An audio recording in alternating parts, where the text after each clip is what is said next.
Class 9th mathematics के मेरे प्यारे बच्चों, आज मैं आपको chapter 5 introduction to Euclid's geometry explain करूँगा। Let us start.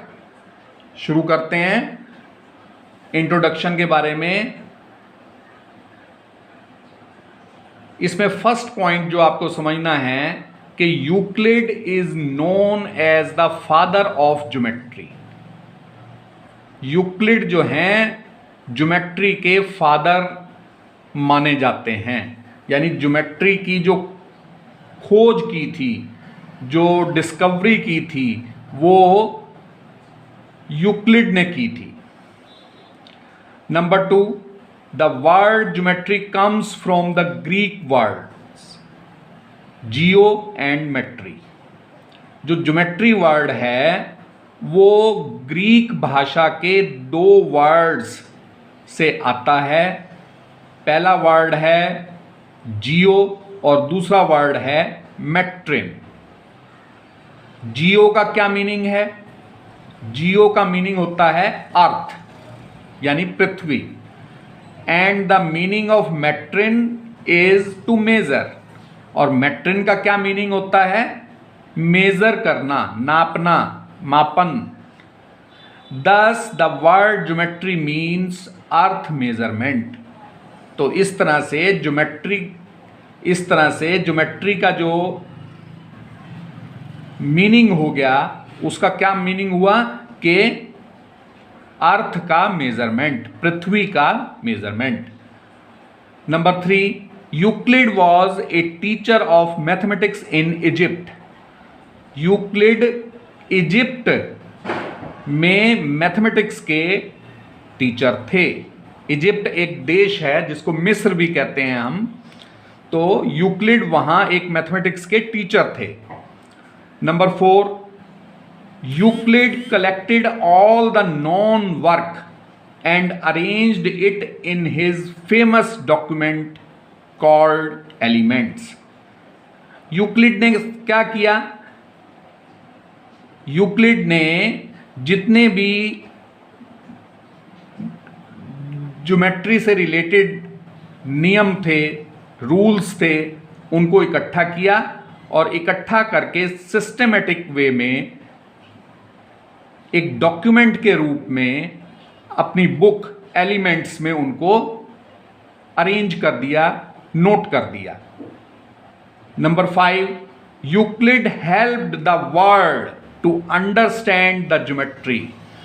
यूक्लिड ही वो महानुभाव थे जिन्होंने वर्ल्ड में, संसार में ज्योमेट्री को समझने में मदद की। तो ये तो कुछ पॉइंट थे, कुछ हिस्ट्री थी। अब मैं आपको बताता हूं कुछ डेफिनेशंस जो यूक्लिड साहब ने दी। यूक्लिड्स डेफिनेशन क्या है? फर्स्ट डेफिनेशन है a point is that which has no part. Point किसे बोलते हैं हम? जिसका कोई पार्ट नहीं होता। मान लीजिए ये जैसे पॉइंट, हम एक सेंटेंस को कंप्लीट करने के बाद फुल स्टॉप लगाते हैं, एक पॉइंट लगाते हैं, तो ये क्या है कि जिसका कोई पार्ट नहीं होता। यानी जैसे मान लीजिए हमारी बॉडी है तो उसमें हमारे पार्ट्स होते हैं, आईज हैं, ईयर्स हैं, हैंड्स हैं, लेकिन ये जो पॉइंट होता है ज्योमेट्री में, अंदर जो पॉइंट होता है उसमें कोई भी पार्ट नहीं होता। Number 2, a line is breadthless length. Line क्या है? एक ऐसी लेंथ है जिसकी ब्रेड्थ नहीं होती, जिसकी चौड़ाई नहीं होती। Number 3, the ends of a line are points. ये भी अंडरस्टूड है, यूनिवर्सल ट्रुथ है कि जो लाइन होती है उसके जो एंड्स होते हैं, जो उसके किनारे होते हैं, वो पॉइंट्स होते हैं। जैसे अब ये देखिए, हमने लाइन ड्रॉ कर रखी है, यूक्लिड्स डेफिनेशंस के नीचे हमने लाइन ड्रॉ कर रखी है। तो ये इसका स्टार्टिंग पॉइंट है, एंड है, एक एंड है, और ये इसका दूसरा एंड है। तो ये और ये दोनों पॉइंट्स हैं, दोनों एंड्स जो हैं एक पॉइंट्स हैं। ये देखिए यहाँ पे ये स्टार्टिंग पॉइंट हो गया, एंड हो गया, ये एक पॉइंट हो गया, ये लास्ट पॉइंट हुआ, ये एंड हो गया, ये एक पॉइंट हो गया। तो इसलिए एक रूल बन गया, यूक्लिड साहब ने रूल दिया, the ends of a line are points. Number 4, a straight line is a line which lies evenly with the points on itself. Straight line क्या होती है कि एक वो लाइन होती है जो कि अपने पर जो पॉइंट होते हैं उनके ऊपर इवनली लाई करती है, समान रूप से लाई करती है। Number 5, a surface is that which has length and breadth only. Surface किसे कहते हैं? जिसमें लेंथ और ब्रेड्थ ही होती है। Number 6, the edges of a surface are lines. जो सरफेस की जो एजेस होती हैं, साइड्स होती हैं, वो लाइंस होती हैं। जैसे मान लीजिए ये पेपर है, अब इस पेपर में ये जो सरफेस है, ये पूरी सरफेस हो गई, इसकी जो एजेस होंगी, एक ये एज है, एक ये एज है, ठीक है, तो ये लाइन है। आप देख रहे हैं इस एज पे ये लाइन है, इमेजिन कीजिए, और ये जो एज है ये भी एक लाइन है, ठीक है। नंबर 6, ये तो बोल दिया मैंने, एक्सप्लेन कर दिया, the edges of surface are lines. Now number 7, a plane surface is a surface which lies evenly with the straight lines on itself. अब प्लेन सरफेस क्या होती है? वो सरफेस होती है जो कि लाई करती है evenly with the straight lines on itself. उसके ऊपर जो स्ट्रेट लाइन होती है उसके ऊपर इवनली लाई करती होती है, उस के ऊपर इवनली लाई करती है, स्थित होती है। Now come to Euclid's axioms. अभी तो डेफिनेशंस बताई मैंने आपको, अब बताऊंगा मैं एक्सियम्स। यूक्लिड्स एक्सियम क्या है? एक्सियम में नंबर 1 पॉइंट है, things which are equal to same thing are equal to one another. ये फर्स्ट एक्सियम है। क्या मतलब है कि जो थिंग्स विच आर इक्वल, दो चीजें अगर इक्वल हैं टू द सेम थिंग, एक तीसरी चीज के, एक बराबर चीज के, किसी इक्वल चीज के, वो एक दूसरे के भी इक्वल होते हैं। इसको हम ऐसे भी समझ सकते हैं कि if A is equal to B, C is equal to B, ये एक ही चीज के इक्वल है, ए बी के इक्वल है, सी भी बी के इक्वल है, तो इसका क्या मीनिंग हो गया? A is equal to C. Now come to second point, if equals are added to equals the wholes are equal. कैसे समझ सकते हैं आप इस बात को, इस नियम को, इस एक्सियम को ऐसे समझ सकते हैं कि if A is equal to B, अगर ए और बी इक्वल हैं तो a plus 1 is equal to B plus 1। दो इक्वल्स हैं और उसमें हम इक्वल्स को ऐड कर देते हैं, 1 को ऐड कर दिया हमने, तो वो जो होल नंबर हो जाएगा वो क्या हो जाएगा? वो भी दोनों इक्वल हो जाएंगे, होल नंबर्स भी आपस में इक्वल हो जाएंगे, ठीक है। इसी तरह से number 3, if equals are subtracted from equals the remainders are equal. कि अगर इक्वल्स में से इक्वल नंबर सब्ट्रैक्ट किया जाता है तो जो बचेंगे दोनों नंबर वो भी इक्वल होंगे, ठीक है। ये बात केवल नंबर्स के लिए नहीं, सब ये जनरली ये ट्रू है। कि इसी तरह से इसको इससे समझ सकते हैं हम कि if A is equal to B then A minus 1 is equal to B minus 1। A और बी मान लीजिए दो इक्वल्स हैं, तो हमने इसमें से ए में से भी इक्वल सब्ट्रैक्ट किया, 1 सब्ट्रैक्ट कर दिया, और बी में से भी 1 सब्ट्रैक्ट कर दिया, तो a माइनस 1 और b माइनस 1 भी इक्वल हो जाएंगे। इस तरह से आप समझ सकते हैं इसको mathematically. Number 4, things which coincide with one another are equal to one another. जो कोइंसाइड कर जाती हैं चीजें। अब कोइंसाइड का क्या मतलब है? जैसे ये आपका हैंड है, ये हैंड है, आप इसके ऊपर अपना दूसरा हैंड रख दीजिए तो ये कोइंसाइड कर गया, ठीक है। तो उसी बारे में बोला गया है कि things which coincide with one another, जो थिंग्स एक दूसरे के ऊपर कोइंसाइड कर जाती हैं वो इक्वल टू, वो एक दूसरे के इक्वल होती हैं, right. Number 5, the whole is greater than the part. ये भी आपको क्लियर होगा, कोई कॉमन सेंस की बात है, कोई टेंशन की बात नहीं है इसमें समझने में। The whole is greater than the part. जो पूरा हिस्सा होता है वो एक हिस्से के एक छोटे हिस्से से बड़ा होता है। मान लीजिए कोई एप्पल है, आपने उसके एक पूरा एप्पल है और उसको चाकू की हेल्प से उसके 4 पीसेस कर दिए, तो एक पीस जो होगा वो पूरे एप्पल से क्या होगा, छोटा होगा। या इसको हम ऐसे भी कह सकते हैं कि जो पूरा एप्पल है वो एक पीस से, छोटे पीस से वो बड़ा होगा। तो इस तरह से भी आप इमेजिन करके समझ सकते हैं। Number 6, things which are double of the same things are equal to one another. ये भी बात क्लियर है कि अगर मान लीजिए कोई थिंग जो है, कोई चीज किसी दूसरी चीज के डबल के इक्वल है। For example a is equal to 2b है, b का डबल है, और c भी जो है b का डबल है। ये दोनों किसी तीसरी चीज के डबल के इक्वल हैं, तो a और c इक्वल हो जाएंगे। तो वही बात इसको जो है आपको यूक्लिड्स एक्सियम के रूप में याद रखनी है। Number 7, things which are halves of same thing are equal to one another.